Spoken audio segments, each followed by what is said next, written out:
नमस्कार दोस्तों, मेरा नाम है दीपिका रणौरे और आज मैं आपको सुनाने जा रही हूँ मेरी लिखी कहानी उद्धव बोझ का दूसरा भाग। ये द्वारिका की शाम थी। ढलते सूरज की सौम्य किरणों में द्वारिका का महल निखर रहा था, मानो महल का संध्या स्नान हो रहा हो। इन्हीं किरणों में एक चेहरा भी चमक रहा था, न केवल किरणों से बल्कि किसी आंतरिक संतोष से। ऐसा लगता था मानो सूर्य देव अपना सारा तेज इस चेहरे पर रिक्त कर हमेशा के लिए कहीं चले जा रहे हैं। उद्धव जी वृंदावन से लौट आ रहे थे। अंधेरा घना होता जा रहा था, परंतु उद्धव जी के लिए सब कुछ बहुत स्पष्ट होता जा रहा था। उनके मन पर से बहुत सारी धूल मानो ये अंधेरा निगल रहा था। उद्धव जी बहुत हल्का अनुभव कर रहे थे, बड़ी प्रसन्नता अनुभव कर रहे थे।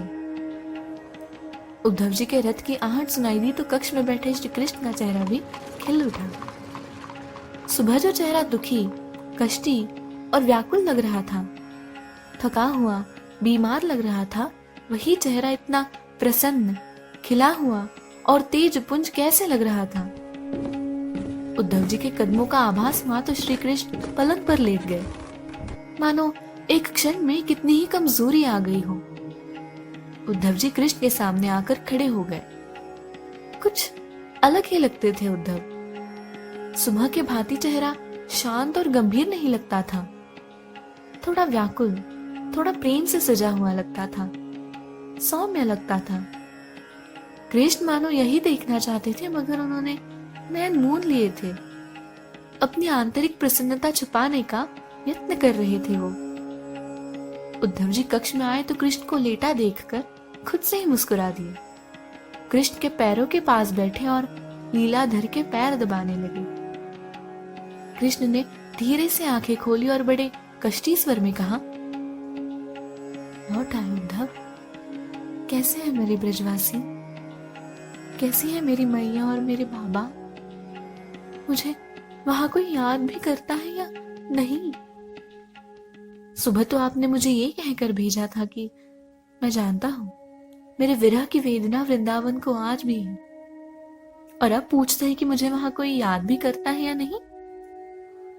कृष्ण के चेहरे पर एक जानी पहचानी सी मीठी मुस्कान खिल उठी। फिर उद्धव जी भी हंस दिए। श्री कृष्ण तकिए का टेक लगाते हुए बोले, कैसा रहा सब कुछ उद्धव? कैसे है ब्रजवासी? कैसे थे ब्रजवासी? ये सवाल सुनकर उद्धव जी कुछ बोल ही न पाए।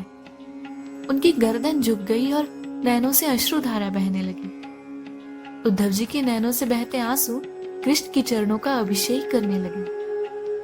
उद्धव जी को कंधों से पकड़कर कृष्ण ने कहा, क्या बात है उद्धव, तुम्हारे नेत्रों में आंसू? हे लीलाधर, आपकी लीलाएं आप ही जाने। मेरे मन की बीमारी का इलाज करवाने हैं तो आपने खुद बीमार होने का नाटक किया ना? कृष्ण ने उद्धव जी का हाथ धीरे से दबाते हुए कहा, मेरे सच्चे भक्त के लिए मैं इतना तो कर ही सकता हूं ना उद्धव। उद्धव जी ने झटके से अपना चेहरा ऊपर उठाया और श्री कृष्ण को आंसुओं से भरे नैनों से निहारते हुए कहा, मैं कहाँ का भक्त हूं? भक्ति क्या होती है वो आज मैंने जाना है माधव। समर्पण क्या होता है ये जाना है। संसार का सबसे बड़ा योग मैंने आज जाना है। प्रेम योग जाना है गोविंद।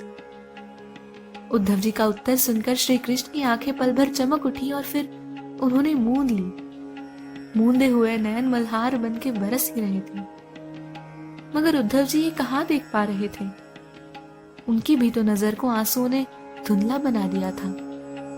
साक्षात योगेश्वर और योग शिष्य दोनों मिलकर प्रेम लता को आंसुओं से सींच रहे थे। रोते रोते उद्धव जी ने अपना माथा श्री कृष्ण की गोद में अनजाने में ही टिका दिया। कृष्ण ने जब होश संभाला तो उन्होंने अपना हाथ बड़े प्रेम से उद्धव जी के सिर पर रखा। उद्धव जी का सर सहलाते हुए कृष्ण ने रुंधे गले से कहा, आज मेरा उद्धव पूर्ण रूप से मुझे प्राप्त हुआ है। आज मेरे लिए बड़ा खुशी का अवसर है उद्धव। उद्धव जी ने यह सुना तो वो और भी फूट फूट कर रोने लगे। कितना प्रेम करते हैं माधव आप मुझसे, और मैं बड़ा ज्ञानी बना फिरता था। उद्धव जी की पीठ थपथपाते हुए कृष्ण ने कहा, तुम मुझे अत्यंत प्रिय हो उद्धव भैया, इसीलिए तो मुझे तुम्हें ब्रज भेजना पड़ा। अपने आंसू पोंछते हुए उद्धव जी ने कहा, जान गया हूं मैं केशव, सब कुछ जान गया हूं। हे लीलाधर, किंतु मैं ये नहीं समझ पा रहा कि यदि आप मुझे प्रेम का महत्व समझाना चाहते थे तो आप खुद भी तो समझा सकते थे। इतना सब क्यों किया केशव? पलंग पर से उठकर द्वारिकाधीश झरोखे की ओर चलने लगे। उनकी दूर जाती हुई आकृति को निहारते हुए उद्धव जी वही पलंग पर बैठे रहे। कृष्ण बोलने लगे, उद्धव, मेरा वृंदावन प्रेम का सागर है और राधा उस महासागर की देवी है, प्रेम का स्रोत है। मैं तुम्हें समझाता तो तुम कदाचित समझ भी जाते, किंतु अनुभव नहीं कर पाते। सच कहते हैं आप प्रभु, राधा प्रेम का उगम है, उनमें संसार का सारा प्रेम समाया है और मेरा संसार भी उसी में समाया है उद्धव। आंखों से बहती धारा को आंखों में ही रोक लेने का असफल प्रयास करते हुए कृष्ण बोले, सच है वासुदेव, उनका प्रेम इतना विशाल है कि उसमें पूरा संसार भी बस जाए और संसार का स्वामी भी। अपने दोनों हाथ कृष्ण की ओर उठाते हुए उद्धव जी बोले। कृष्ण उनकी ओर मुड़े तो पल भर उनमें राधा का भास हुआ उद्धव जी को। कृष्ण ने अधीर होकर कहा, ब्रज की धूल लाए हो ना उद्धव?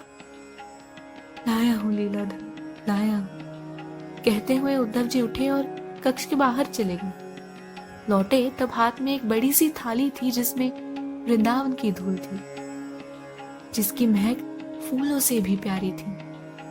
माधव घुटनों के बल बैठ गए और अपने दोनों हाथों में माटी उठाकर अपने मस्तक पर मलने लगे। कमल के पंखुड़ियों समान अधर खुले और अमृत में भीगे शब्द बाहर निकले।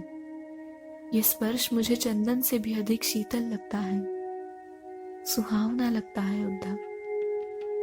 उद्धव जी भी नीचे बैठ गए और कहा, मुझे भी ये दिव्य लाभ उठाने का अवसर दीजिए माधव। और उन्होंने भी माटी उठाकर अपने माथे पर मल दी। उद्धव जी को देखा तो कृष्ण का मन झूमने लगा था। आज तक जिन उद्धव के मुख पर स्थिर गंभीर भाव दिखाई देते थे, उन उद्धव का चेहरा प्रेम रस में नहाता देख कृष्ण फूले नहीं समा रहे थे। उद्धव जी ने कहा, आपने मेरे लिए जो किया है इसका ऋण मैं नहीं चुका सकता माधव, किंतु एक और उपकार करेंगे मुझ पर?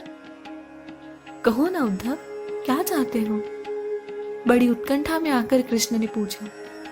अगले जन्म में मुझे वृंदावन की तृणपात बनाना, ताकि मुझे उन प्रेम योगिनियों की चरण रज नसीब हो।